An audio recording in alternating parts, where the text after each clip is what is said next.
ہر انسان کو اپنی زندگی کے نشیب و فراز میں ایسے لمحات سے دوچار ہونا پڑتا ہے جن میں تمنائیں اور آرزوئیں نا امیدی کی چٹانوں سے ٹکرا کر پاش پاش ہو جاتی ہیں، اور اضطراب کو تسلی دینے کے تمام سہارے اور امیدوں کے سارے بندھن ایک ایک کر کے ٹوٹ جاتے ہیں۔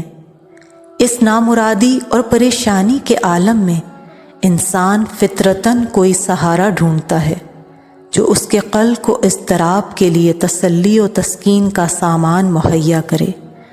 اسی وسیلے کا نام دعا ہے کہ جس کے ذریعے انسان خالق حقیقی کی معرفت حاصل کرنے کی کوشش کرتا ہے۔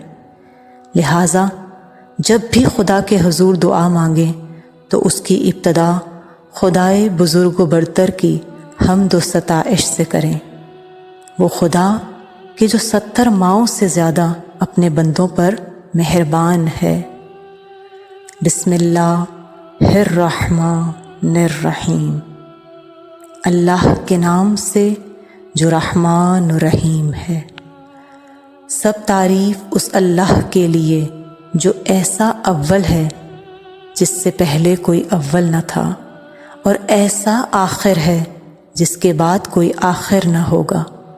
وہ خدا جس کے دیکھنے سے دیکھنے والوں کی آنکھیں عاجز اور جس کی توصیف و ثنا سے وصف بیان کرنے والوں کی عقلیں قاصر ہیں۔ اس نے کائنات کو اپنی قدرت سے پیدا کیا اور اپنے منشائے ازلی سے جیسا چاہا انہیں ایجاد کیا، پھر اپنے ارادے کے راستے پر انہیں چلایا اور اپنی محبت کی راہ پر ابھارا۔ جن حدود کی طرف انہیں آگے بڑھایا ہے ان سے پیچھے رہنا، اور جن سے پیچھے رکھا ہے ان سے آگے بڑھنا ان کے قبضہ و اختیار سے باہر ہے۔ اسی نے ہر ذی روح کے لیے اپنے پیدا کردہ رزق میں سے معین روزی مقرر کر دی۔ جسے زیادہ دیا ہے اسے کوئی گھٹانے والا گھٹا نہیں سکتا، اور جسے کم دیا ہے اسے کوئی بڑھانے والا بڑھا نہیں سکتا۔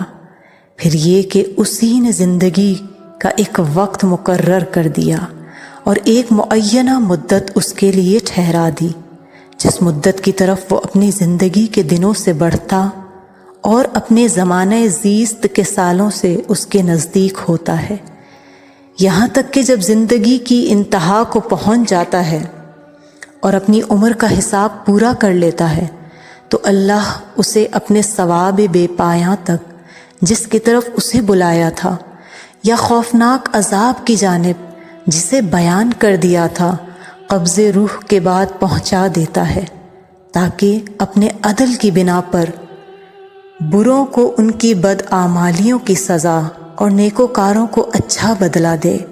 اس کے نام پاکیزہ اور اس کی نعمتوں کا سلسلہ لگاتار ہے۔ وہ جو کرتا ہے اس کی پوچھ گچھ اس سے نہیں ہو سکتی، بہرحال لوگوں سے ان کے اعمال کی باز پرس ہوگی۔ تمام تعریف اس اللہ کے لیے کہ اس نے اپنی ذات کو ہمیں پہچانوایا اور حمد و شکر کا طریقہ سمجھایا، اور اپنی پروردگاری پر علم و اطلاع کے دروازے ہمارے لیے کھول دیے، اور توحید میں تنزیہ و اخلاص کی طرف ہماری رہنمائی کی۔ ایسی حمد کہ جس کے ذریعے ہم اس کی مخلوقات میں سے حمد گزاروں میں زندگی بسر کریں اور اس کی خوشنودی و بخشش کی طرف بڑھنے والوں سے سبقت لے جائیں۔